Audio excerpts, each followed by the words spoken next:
ពុ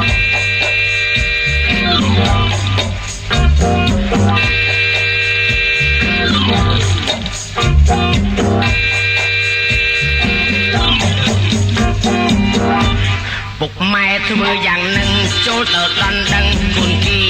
យកខ្ញុំទៅសំញ៉ែឲ្យគេគួយគន់ពីនិតអៀននេះសានហៅអៀនមិនហ៊ានទៅអង្គុយចិត្តម៉ែក្មេងពីនិតជំរិតដេញដោលសួរថាមើលមុខមើលដៃជើងឲ្យក្រោកឈរឡើងបងបិលសួរថាស្លូតឬខលតើបានរៀនសូត្រដល់ណាឲ្យឆ្លើយថាមិន